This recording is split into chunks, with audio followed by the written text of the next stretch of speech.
가피풀 말씀 테마 흘려 보내라. 복음은 쥐어짜서 우격다짐으로 전해지는 게 아니다. 그러므로 나는 할 수 있는 대로 로마에 있는 너희에게도 복음 전하기를 원하노라. 로마서 1장 15절. 바울은 지금 로마에 있는 너희에게 복음 전하기를 원하고 있다. 기회가 되면 전하고 아니면 말고가 아니다. 13절을 보라. 형제들아, 내가 여러 번 너희에게 가고자 한 것을 너희가 모르기를 원하지 아니하노니.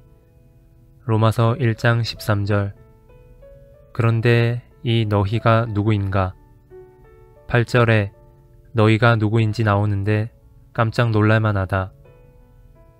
먼저 내가 예수 그리스도로 말미암아 너희 모든 사람에 관하여 내 하나님께 감사함은 너희 믿음이 온 세상에 전파됨이로다.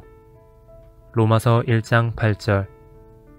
우리가 가진 선입견으로는 복음은 예수 믿지 않는 사람들에게 전해야 한다고 생각하기 쉽지만 그건 오해이다. 바울은 지금 예수 잘 믿는 정도가 아니라 그 믿음의 소문이 원근 각처로 퍼져나가는 그 사람들에게 복음 전하기를 갈망한다는 것이다. 여기서 우리가 깨달아야 할 중요한 포인트는 복음은 예수 안 믿는 사람들에게 전도할 때에만 사용되는 도구가 아니라는 사실이다. 믿은 지 오래되었고 예수 잘 믿는다고 자타공인하는 사람에게도 복음은 끊임없이 전해져야 한다.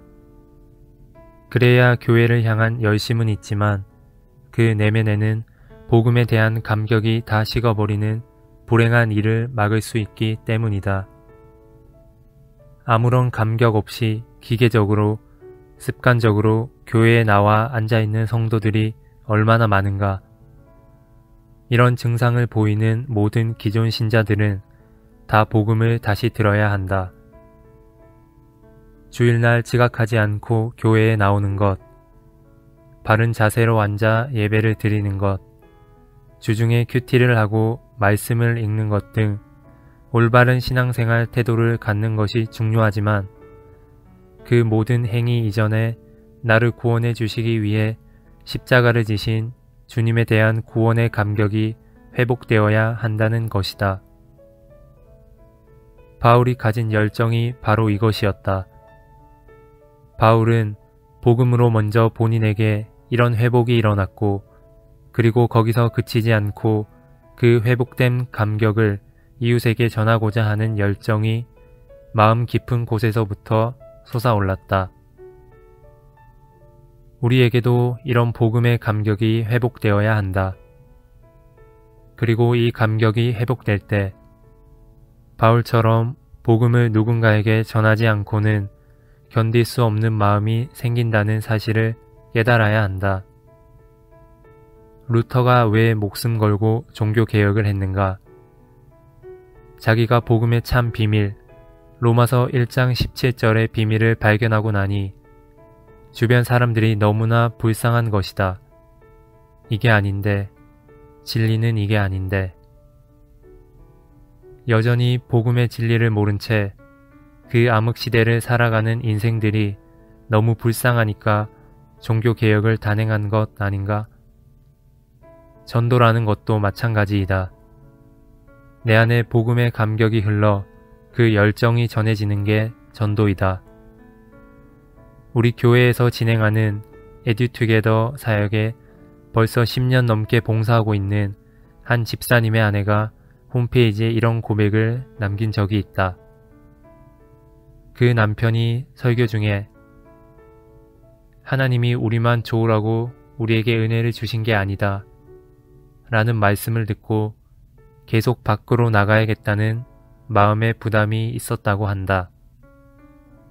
그러던 어느 날 주보에서 에듀투게더 봉사자 모집 광고를 보고는 이거구나 하는 생각이 들어 그때부터 아이들을 가르치기 시작했다고 한다. 그 과정을 지켜본 아내가 이런 글을 올린 것이다. 처음 시작할 때는 중학생을 맡아서인지 부담 없이 하는 것 같더라고요. 그런데 그 학생들이 고3이 되자 수업 준비를 밤늦게까지 몇 시간이고 해서 가요. 출장 갈 때는 고등 수학책을 한 보따리 가지고 가서 수업 준비를 하기도 하지요. 바쁘고 힘들 텐데 어디서 그런 열정이 나오는지. 이게 말이 되는가? 회사 일로 바빠 죽겠는데 돈 한 푼 나오지 않는 무료 과외 공부를 시키기 위해 출장 가서까지 준비하는 열성이라니.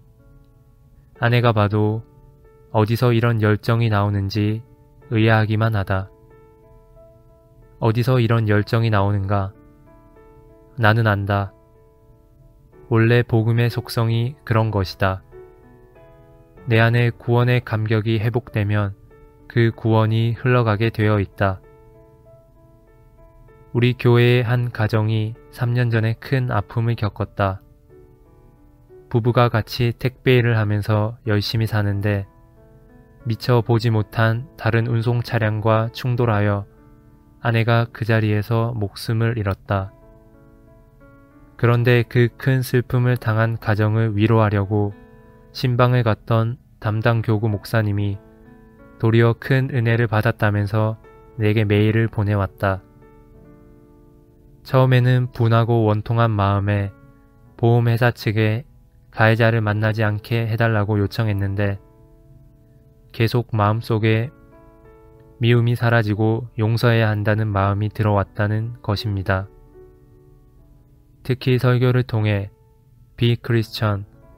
크리스천답게 살자는 말씀을 들으며 용서하지 못할 그 사람을 용서해야겠다는 마음이 점점 강하게 들어와 그 마음에 순종하여 주중에 가해자를 직접 만났다고 합니다. 만나보니 어린아이와 장모님을 모시고 사는 38세의 젊은 분이었는데 가해자 가족들에게 이렇게 말했다고 합니다. 다 용서할 테니 식구들이 모두 교회 다니고 예수님 믿으면 좋겠습니다.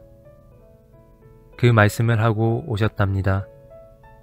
그 말씀을 듣고 그 가해자 아내와 장모님은 눈물을 흘렸다고 합니다. 이런 내용의 메일을 보는데 멍해졌다. 이런 힘이 어디에서 나오는가? 더 놀라운 건 나중에 다시 들은 소식인데 그 가해자 가정이 예수님을 영접하고 가까운 교회에 등록을 했다는 것이다. 복음은 쥐어짜서 우격다짐으로 전해지는 게 아니다. 우리 안에 흘러넘치는 복음의 향기로 전하는 것이다. 나는 이 집사님을 진심으로 존경한다. 그리고 이 집사님의 가정을 위해서 기도한다. 그 내면에 아내를 잃은 슬픔이 문득문득 마음을 아프게 하겠지만 그때마다 복음이 바로 작동되어 그 마음을 만져주시는 성령님의 위로하심이 그 가정에 넘치기를 말이다. 당신은 지금 무슨 일로 아파하고 있는가? 누구를 용서하지 못해 힘들어하고 있는가?